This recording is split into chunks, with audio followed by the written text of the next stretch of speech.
Hello दोस्तों, आज के इस वीडियो में हम लोग बेसिक ज्योमेट्री से रिलेटेड प्रश्न को देखने वाले हैं। ज्योमेट्री से बहुत सारे प्रश्न बनते हैं और इस टाइप के जो अभी बहुत सारे प्रश्न जो है सिमिलर ट्रायंगल से पूछा जाता है। तो चलिए स्टार्ट करते हैं। आज का पहला प्रश्न है सिमिलर ट्रायंगल से। सिमिलर ट्रायंगल को समरूप त्रिभुज बोलते हैं। तो देखिए प्रश्न दिया हुआ है कि ट्रायंगल ABC सिमिलर है ट्रायंगल FDE इस प्रकार है कि AB बराबर 9 सेंटीमीटर, AC बराबर 11 सेंटीमीटर, DF बराबर 16 सेंटीमीटर और DE बराबर 12 सेंटीमीटर दिया हुआ है। तो आपसे BC की लंबाई पूछा गया है।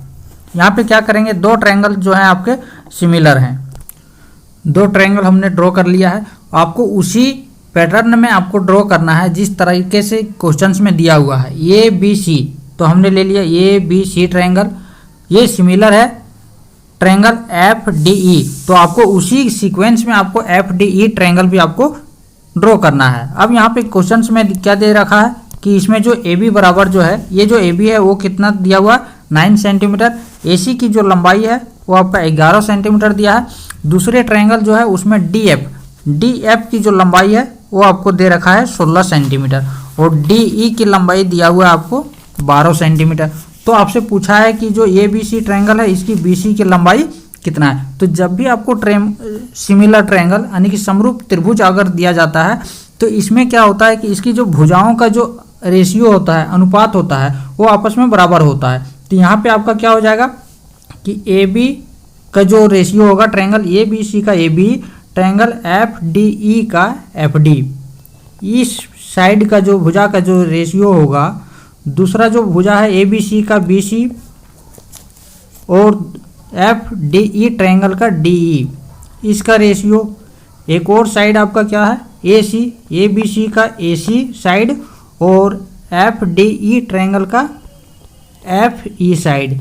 ये जो तीनों जो साइड का जो रेशियो होता है आपस में क्या होगा, बराबर होगा। कब? जब दो ट्रायंगल्स आपस में सिमिलर हो, समरूप हो। ये आपको ध्यान में रखना है और यही इसका मेन फार्मूला है, ट्रिक है। तो इसे आप ध्यान में रखें, इसी से आपका यहाँ पे BC की लंबाई निकलेगा। अब यहाँ पे आपका क्या है, अब इस प्रश्न को अगर हम सॉल्व करें तो देखिए AB की लंबाई दे दिया है। तो AB कितना दिया हुआ है 9 सेंटीमीटर, FD की लंबाई दिया हुआ है 16 सेंटीमीटर, BC की लंबाई नहीं है दिया हुआ है, BC आपसे पूछा है और DE की लंबाई आपको 12 सेंटीमीटर दे दिया है। ठीक है, अब इसको अगर हम गुना कर दें या फिर कट कर दें तो देखिए यहाँ पे कितना होगा, 16 को 4 से कट जाएगा, 4 चक 16, 4 तिया 12। तो BC बराबर आपका कितना हो जाएगा, अब बोलेंगे 9 गुना 3 हो जाएगा, क्रॉस मल्टीप्लाई 9 तिया 27 हो जाएगा और 4 हो जाएगा आपका डिवाइड में 27/4। और 27/4 को हम क्या लिख सकते हैं 6.3/4 सेंटीमीटर। तो यहाँ पे क्या हो गया, BC की लंबाई हमारी निकल गई।